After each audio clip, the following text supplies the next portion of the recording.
children, what to do with the books. We wanted to update books, but he give them older books. What he do for educational backgrounds and funding is big genetic cycle of what to do, and no one steps up for. Well, the problem isn't the funding. The problem isn't the resources. The problem is getting the resources to where they need to be.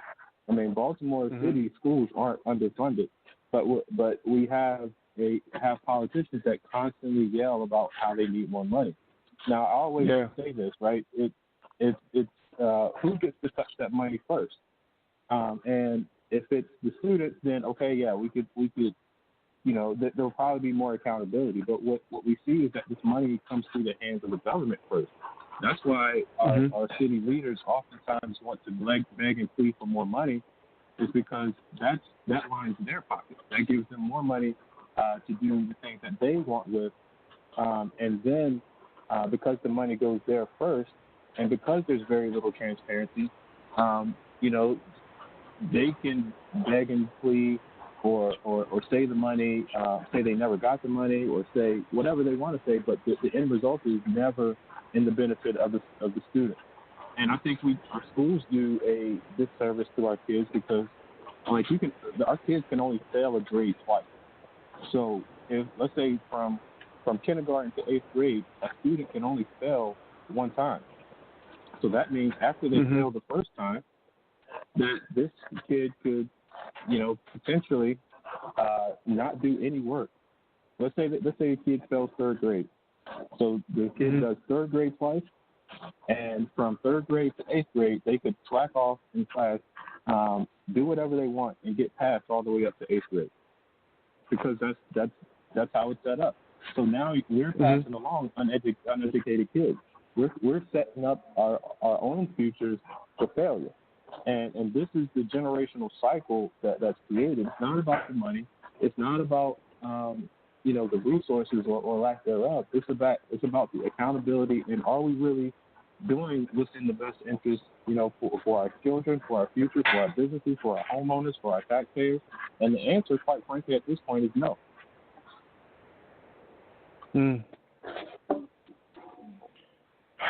Wow.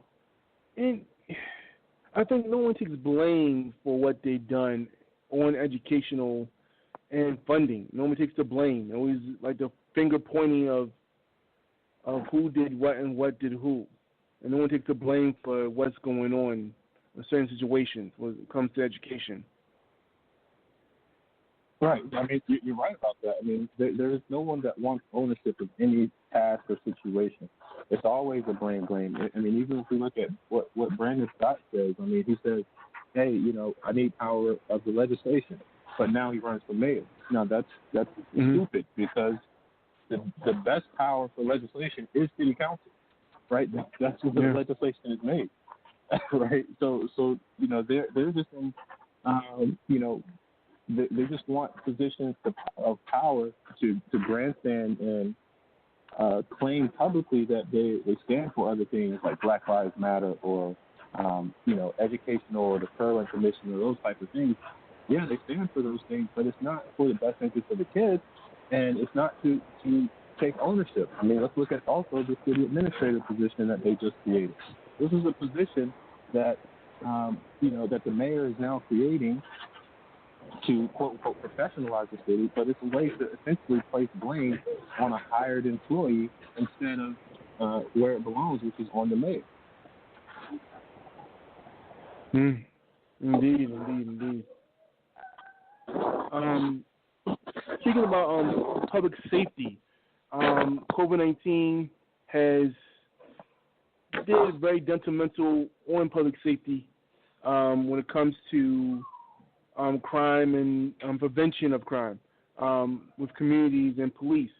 COVID-19 basically, frees some of the prisoners that are not rehabilitated nor not, finish their sentences, which is one of the stupidest reasons why their crime is going up. In a recent couple of months, And what Dr. Q is saying that, a taxpayer cannot get a gun, but, a junkie and a crack dealer can get a gun like with snap of the wrist. How do you prevent this from not stopping? Well, we have to have, a state's attorney that's going to prosecute criminals. I mean, what we're saying is that it's kind of like this lax approach. Like, I don't know. Like, if you have children, it's almost like if the kid is crying because you won't give them a piece of candy, then you give them a piece of candy, they stop crying, you think you did a good job. But when in reality, you just you really just benefit. Like, you showed the kid has more power than you do. And that's the exact message that we're sending to our criminals. I mean, even if you look at our homicide rate, I mean, we have a sub 30% clearance rate, which means you have a 70% chance of killing someone and getting away with it. Right? So we're in a climate in which our crimes aren't our laws aren't being enforced, and we have law enforcers that just don't care that they're not being enforced. So if you think about the effects that has on the morale of other people doing their jobs, so what is a police officer going to do when they say, hey, well, if I lock this guy up, he's just going to be back out doing the same thing, in 8 hours. So what's the point of me even wasting my time to go after him? So then you have law-abiding citizens looking at, hey, the cops are sitting here doing nothing, when this guy's clearly selling drugs or doing X, Y, Z right in front of the cops. So now to the general public, it looks like the cops are corrupt because they're just allowing this thing to happen. But the cops are then looking at the state's attorney and saying, hey, well, they're not going to prosecute anything anyway. So why do I need to do my job? And then you got a state's attorney that's being so progressive that, hey, I don't need to enforce any laws. And now I have a husband that I can influence on the creation or the dismantle or the repealing of the law. So, we've created this climate in which, we're going to see a state of lawlessness because essentially no one cares. Now, if we wanted to address it, we have to have everyone accountable. There's no one, there's no blame game possible in this aspect. We have to say, hey, if there's a law on the books, we have to enforce it. If these are the rules that we expect law-abiding citizens to follow, then the ones that break the law-abiding rules, they have to be subject to the repercussions of what they do. And until we get to that point, we won't really see much change. We'll see more of the same, or things really just to get worse.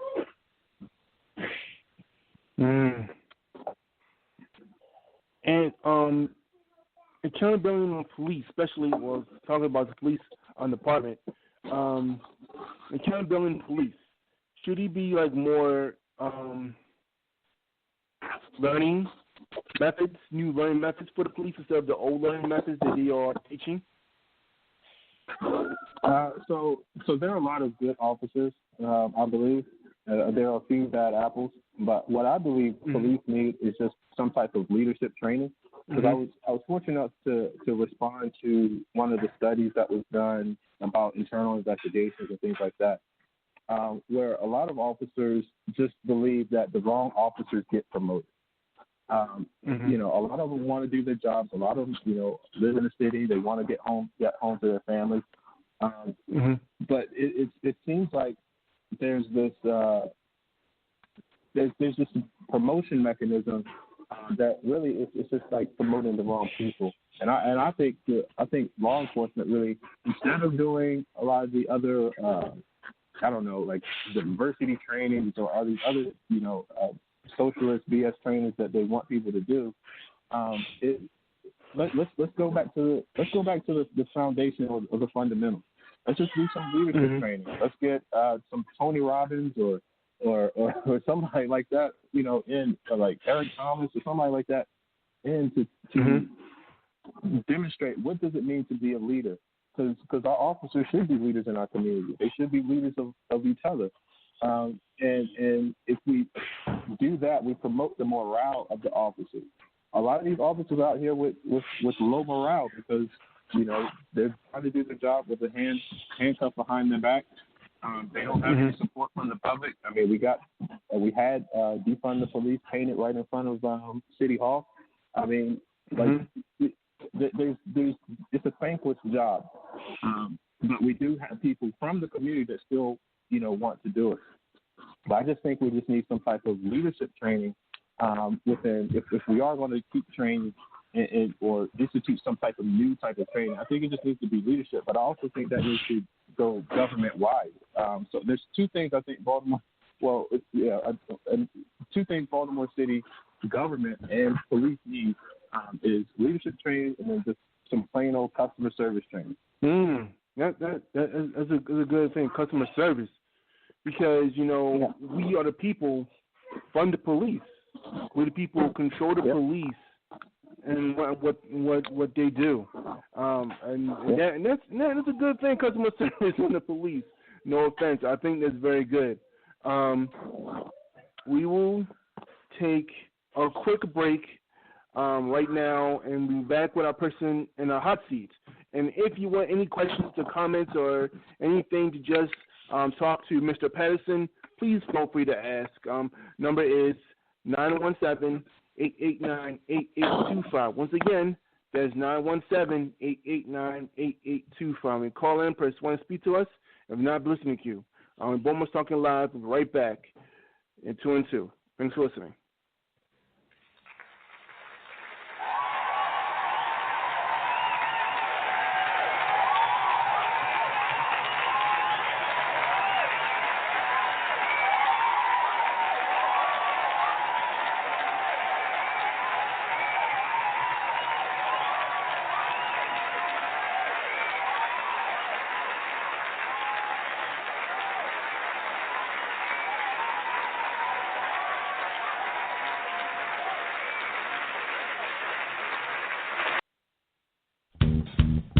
To the priest, the high priest, and everybody out there in the universe. If what I'm saying is wrong, then tell me the right way to say it, because I want to be made over.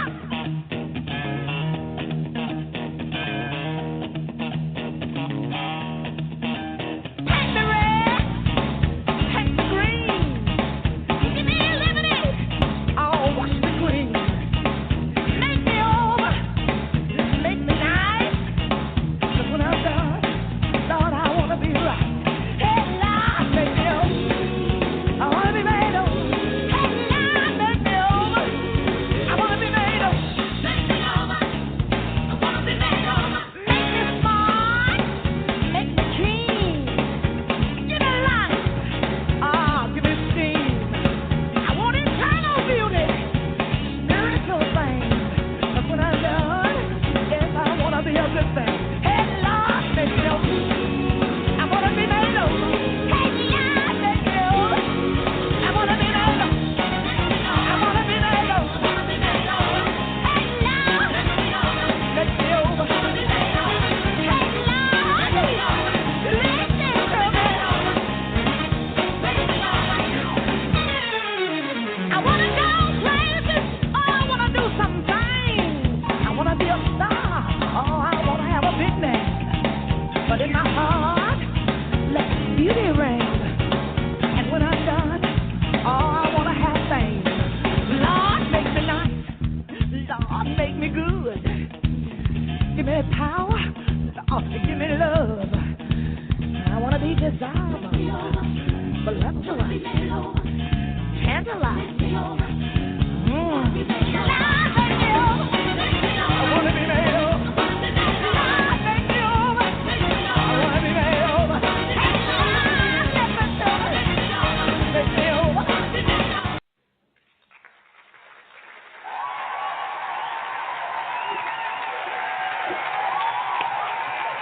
Welcome back. Welcome to Baltimore's Talking Live with your host at the Q. Co-host is me, Aaron Green, and we're back in the hot seat with our guest, Jovani Patterson. If you got any comments or questions to ask Mr. Patterson, please feel free to ask us.